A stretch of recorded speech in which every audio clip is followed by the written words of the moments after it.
తెలంగాణ వ్యాప్తంగా ఆర్టీసీ సమ్మె రాజుకుంది. 32 ప్రధాన డిమాండ్ల సాధన కోసం కార్మిక సంఘాలు ఇచ్చిన పిలుపుతో అర్ధరాత్రి నుంచి రాష్ట్ర వ్యాప్తంగా బస్సులు డిపోలకే పరిమితమవుతున్నాయి. ఇక ఇదే అంశం గురించి మరింత సమాచారాన్ని మా ఇన్పుట్ ఎడిటర్ రాజమౌళి ఓవరాల్గా అందిస్తారు. రాజమౌళి గారు చెప్పండి, ఆర్థికంగా ఆర్టీసీపై సమ్మె ప్రభావం ఎంతవరకు పడే అవకాశం కనిపిస్తుందంటారు? హరీష్, మొత్తం మీద తెలంగాణ రాష్ట్రం ఏర్పడ్డ తర్వాత తొలిసారిగా అంటే అప్పటి బీఆర్ఎస్ గవర్నమెంట్ హయాంలో 2019 మే 5న ఆర్టీసీ పోరుబాట పట్టింది, సమ్మె పోరుబాట పట్టింది. ఆ నేపథ్యంలోనే 52 రోజులు ఏదైతే ఉమ్మడిగా పోరాటం చేసింది. ఈ నేపథ్యంలో చాలా వరకు కార్మికులు చనిపోవడం జరిగింది. నిజంగా వారికి అంటే ఇంట్లో రెక్కాడితే కానీ డొక్కాడని పరిస్థితి ఏర్పడ్డది. ఈ నేపథ్యంలోనే ఒక్కసారిగా కేసీఆర్ భావోద్వేగాలతో మధ్య ఇదంతా కూడా చూసి ఆర్టీసీని ప్రభుత్వంలో విలీనం చేస్తున్నాము.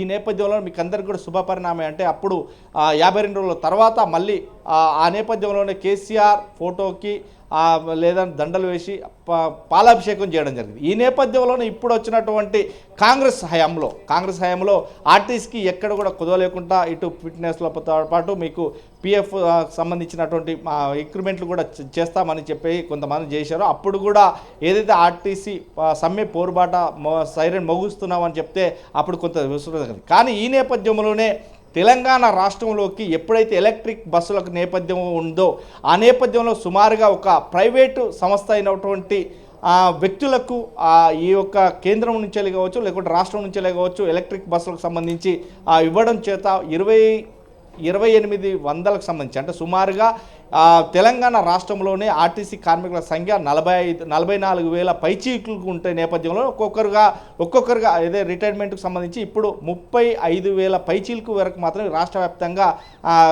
అదే ఆర్టీసీ కార్మికులు ఉన్నారు. ఈ నేపథ్యంలోనే ఒక ప్రైవేటీకరణ చేస్తారు అనే భయాందోళన కూడా ఆర్టీసీ కార్మికులలో మొలకుంది. ఈ నేపథ్యంలోనే దీనికి తగ్గట్టుగానే ఎలక్ట్రిక్ బస్సులు ప్రయాణిస్తున్నాయి. ఈ ఎలక్ట్రిక్ బస్సుల సంస్థకు సంబంధించి అది ప్రైవేటీకరణకు సంబంధించిన వ్యవహారం. ఇదంతా కూడా ఎలక్ట్రిక్ బస్సు ఒక్కొక్క బస్సును కొనాలంటే సుమారుగా 2 కోట్ల నుంచి 2,5 కోట్ల వరకు అంటే 2,50,00,000 వరకు దానికి ఖర్చు అవుతుంది. ఇక డీజిల్ బస్సు చూస్తే కనుక ఏదైతే సుమారుగా 40 లక్షల నుంచి 60 లక్షల వరకు అంటే ₹1,00,00,000 మధ్యలో ₹1,00,00,000 తక్కువనే అవుతుంది. ఈ నేపథ్యంలో గవర్నమెంట్కు ఆదాయం ఉందా అంటే ఇది ప్రైవేట్ సంస్థకు ఇచ్చారు. కానీ ప్రైవేట్ సంస్థలో భాగంగా ఏదైతే ఛార్జింగ్ పాయింట్లు కావచ్చు లేదంటే డ్రైవర్లను కావచ్చు సమకూర్చుకోవాల్సింది ఏదైతే ఆర్టీసీ నుంచి ఒక వ్యక్తి ఉంటాడో ఆ వింగులో ప్రైవేట్లకు సంబంధించినటువంటి వ్యక్తులను పెట్టుకుంటారు. కానీ ఇక్కడ ఫిట్నెస్లకు సంబంధించి కావచ్చు డ్రైవర్కు ఎలాంటి ఉపకార వేతనాలు కావచ్చు ఇవన్నీ కూడా గవర్నమెంట్ చూసుకోవద్దు. అంటే ఇదంతా ప్రైవేటు సంస్థలకే అప్పచెప్తారు. ఇక ఏదైతే ఎలక్ట్రిక్ బస్సుకు సంబంధించింది ఉందో దాన్ని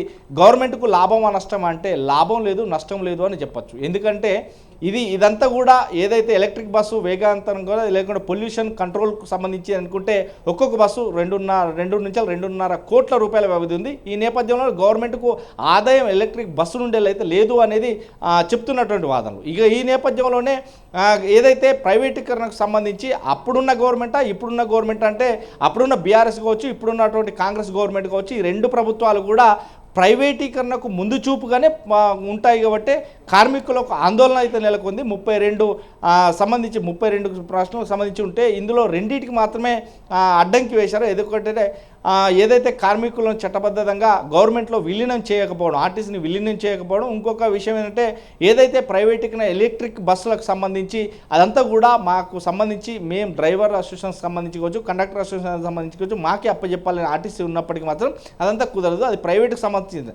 అంటే ఇక్కడ ఫిట్నెస్కి సంబంధించి ఒక డ్రైవర్ను ప్రైవేట్ రంగానికి సంబంధించి అందులో ఒక డ్రైవర్కు ఉండే అర్హతలు డ్రైవింగ్ ఏవీ లైసెన్స్ ఉండాలి, 18 నెలల నుంచి 3 సంవత్సరాల వ్యవధిగా సీనియారిటీ ఉండాలి, 10th క్లాస్ చదువుకోవాలి, ఫిట్నెస్ ఉండాలి, అంటే కంటి చూపు బాగుండాలి, సుమారుగా ఏదైతే 25 నుండి 35 సంవత్సరాల లోబడి ఉండాలి వయసు అనేది ఇస్తున్నారు. కానీ వీరంతా కూడా క్యాబ్ డ్రైవర్లు ట్రాక్టర్ డ్రైవర్లుగానే చెబుతారు. ఎందుకంటే గతంలో జరిగినటువంటి ఎలక్ట్రిక్ బస్సుల యాక్సిడెంట్లు కావచ్చు ఇవన్నీ కూడా పరంపర కావచ్చు ఈ నేపథ్యంలో ఇదంతుంది. కానీ ఇక్కడ చూస్తే కనుక ఎలక్ట్రిక్ బస్సుల నేపథ్యమే కావచ్చు లేదంటే ఆర్టీసీ సంబంధించిన భూముల వ్యవహారం కావచ్చు లేక ఆర్టీసీ సంబంధించినటువంటి డిపోలకు సంబంధించి కావచ్చు, లేదంటే ఇవన్నిటికి వచ్చు. కానీ ప్రభుత్వ భూములు అమ్మకానికి పెడుతున్నారు, ఇక ప్రైవేటీకరణ తప్పదు అనే ఒక కోణంలో మాత్రం ఆర్టీసీకి సంబంధించినటువంటి యూనియన్ నాయకులకు సంబంధించి వారి యొక్క ఆలోచన ప్రారంభంగా ఉన్నది. మనకు తెలుస్తున్న సమాచారం మేరకైతే ఈ ప్రైవేటీకరణకే ముందు చూపు ఉంది. గత ప్రభుత్వం అయినా ఇప్పటి ప్రభుత్వం అయినా ప్రైవేటీకరణ చేస్తుంది, మాకు కడుపు కొడుతుంది,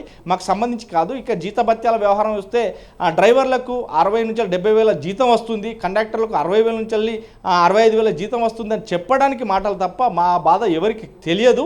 ఈ పరిస్థితుల్లోనే మా బాధ వర్ణాతీరం అంటూ కూడా డ్రైవర్స్ అండ్ కండక్టర్స్ ఉంటారు. ఇక ఎలక్ట్రిక్ బస్సుకు వచ్చేసరికి ప్రైవేట్కి సంబంధించినటువంటి బస్సులు కాబట్టి యాజమాన్యం అంతా ప్రైవేట్కి సంబంధించింది కాబట్టి ఇక అందులో డ్రైవర్లు కూడా ప్రైవేట్, ఎందుకంటే ప్రైవేట్ డ్రైవర్స్ కాబట్టి వారికి సెల్ఫ్ లోడింగ్ అంటే వారికే టికెట్ ఇచ్చే అథారిటీ డ్రైవరే ఉంటుంది, కండక్టర్ ఉండడు. ఎందుకంటే కండక్టర్ అనేది కొన్ని ప్రదేశాలలో మాత్రమే ఆ డిపోలకు సంబంధించి కావచ్చు, ఆ బస్ స్టాండ్లకు సంబంధించి కావచ్చు, వారు టికెట్ ఇష్యూ చేసిన తర్వాత డ్రైవర్కు అప్పచెప్పేసి వెళ్ళిపోతారు. ఈ నేపథ్యం ఉంది. కానీ ఇక్కడ చూస్తే గవర్నమెంట్కు సంబంధించిన బస్సులలో మాత్రం డ్రైవర్ జాగ్రత్తగా నడుపుకోవాలి, కానీ కండక్టర్ పని చేయాలి. కానీ ఇక్కడ చూస్తే కండక్టర్ పైన డ్రైవర్ పైన ఒకరే చేస్తున్నారు కాబట్టి దాంట్లో అజాగ్రత్త మెల్లకుంది అనేది ఆ యొక్క వాదనలు. ఈ నేపథ్యంలోనే మా కడుపు కొడతారు, నిజంగా మా భవిష్యత్తు నాశనం అయిపోతుంది, అంధకార్యంలో పడుతుంది. గత ప్రభుత్వం ఇలా చేసింది అనుకుంటే ఈ ప్రభుత్వం కూడా ఇదే చేస్తుంది. మాకు ఏదైతే విలీనం చేయట్లేదు, ఈ రకంగానే మా డిమాండ్లకు ఒప్పుకోవట్లేదు, మేము ఖచ్చితంగా సమ్మెకు మాత్రం మేము ఖచ్చితంగా విరమించేది లేదు అంటున్నారు. కానీ ఈరోజు నైట్కు మళ్ళీ వారితో చర్చలు సఫలం అవుతాయా విఫలం అవుతాయని మాత్రం వెయిట్ చేయాల్సిన పరిస్థితి ఏర్పడ్డది. Hari. Okay right, thank you Rajamouli.